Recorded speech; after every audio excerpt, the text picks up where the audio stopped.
Boo! There you are. Boo! Where is Sam? Where is Sam? Where is that little man?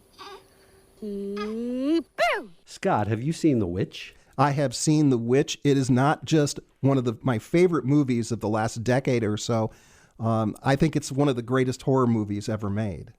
Oh, I'm glad to hear you think so. I think so too, and it's what kind of inspired me for us to have a show on the director Robert Eggers. We're usually talking about older movies most of the time, and this guy's a new director and has only made 3 films, the first of which was The Witch. In 2015, followed by The Lighthouse in 2019, which I did see in the theater when it came out, and The Northman, which is from 2022, and I just watched that for our recording here. And he has a vision that is unique to him, and it's really kind of inspirational as a film, as a film fan and film goer, to see that there's a director, a young guy, who could be one of the greatest living filmmakers the rest of his life. He's certainly made 3 brilliant movies for his first 3 features. I mean, not many directors have that kind of track record to start off anyway. And he's about to do his 4th film is going to be Nosferatu, the remake of the great silent movie classic, which has been remade once by Werner Herzog, and both versions are great. From my way of thinking, having now seen the 3 Robert Eggers films, he's about the only person I would want to remake this movie. And before we started recording, you mentioned to me that that's coming out within this next year or so. So that's something to look forward to. Yes, Nosferatu, which is a take on the vampire, on the Dracula story. So The Witch, one of the things that just really impressed me with The Witch, which has a $4 million budget, is it's a very simple film. It's pretty straightforward, but it's very deep in how he presented it in terms of everything that he did to organize it as a historical film as well as a horror movie. Well, that's kind of a hallmark of Eggers. Is The Witch is set in the 17th century colonial New England, right, with Puritans. The Lighthouse is set in the late 19th century in a New England lighthouse, and the Northman is 9th century Vikings, right? He's incredible in his ability to realistically portray not just the look of the period, but the way people talk, the way they act, their worldview. He embodies. One of the things that people will criticize some of the modern filmmaking or television making is a lot of times it seems like the people who are making it are actually from the outside looking in.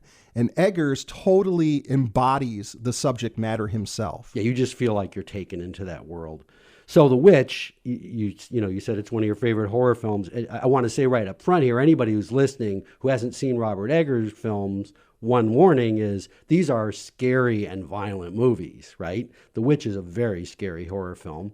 The Northman's more of an action film, but it's got a lot of violence. And The Lighthouse is pretty disturbing psychologically.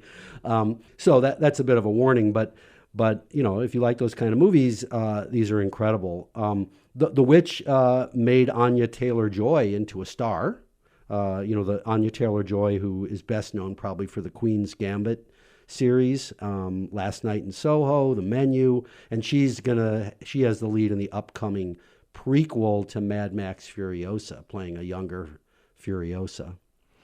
And the thing that Eggers does in terms of the actors as well is that, as you've mentioned, that the film has dialogue that's like right from the period of the 16th century. Yeah, Eggers, there's even a credit right after at the beginning of the end credits.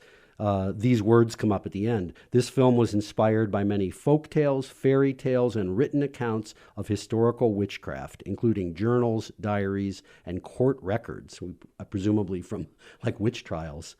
Much of the dialogue comes from these period sources. So it really feels that way. And what's amazing about it too is, you're watching it and you're thinking, okay, these are 17th century Puritans. We all know about the Salem witch trials. So we're thinking it's psychological horror. It's their superstition and their folklore and their mysticism. But then you keep getting signs that this kind of seems real. And, you know, spoiler alert, by the end, it does seem to be there's a real witch in the witch.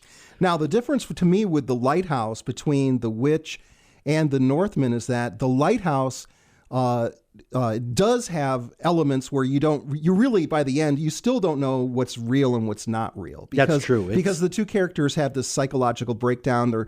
They're stranded on the lighthouse past when they're supposed to be there. They've run out of food.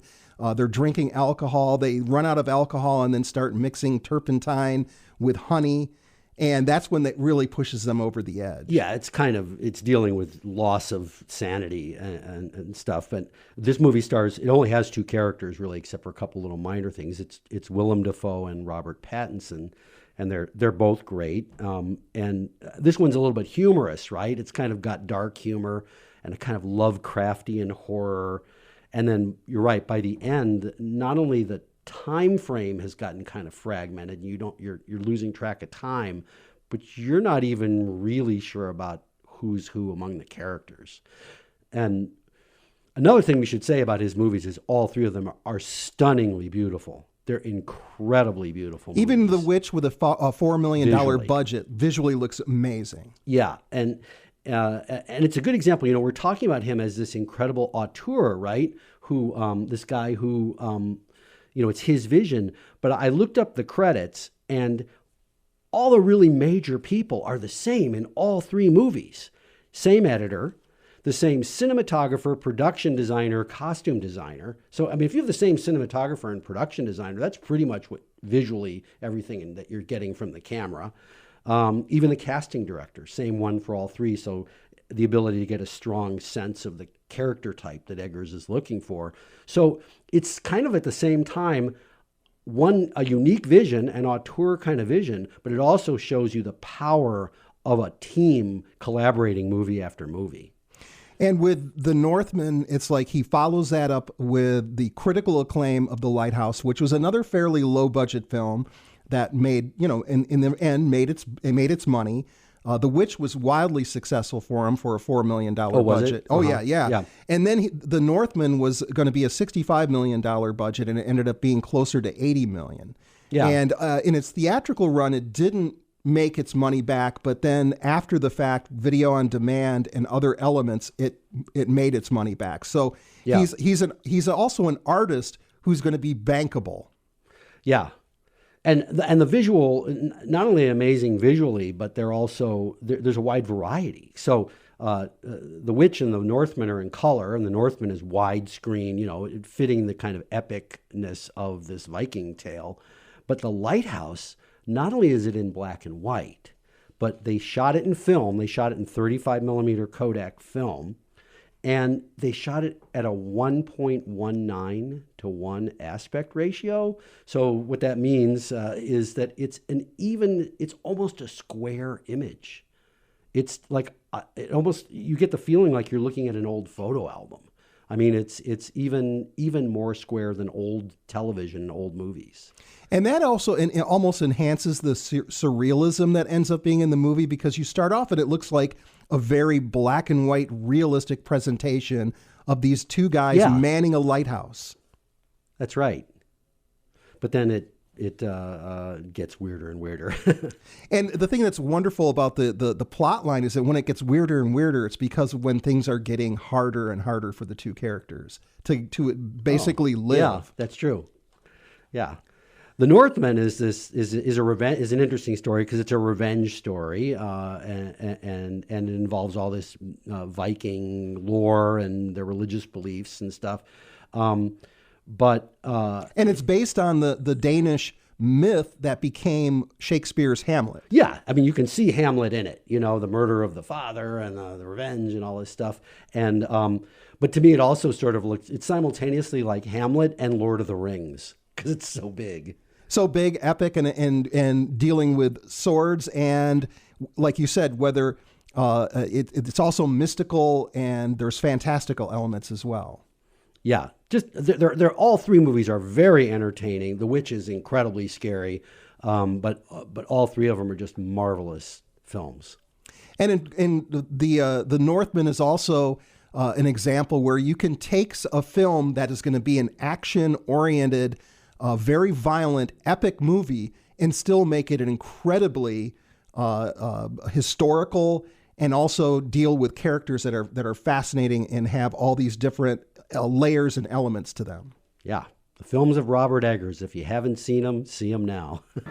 I am Amlet the Bear Wolf, son of King Vander Warraven, and I am his vengeance!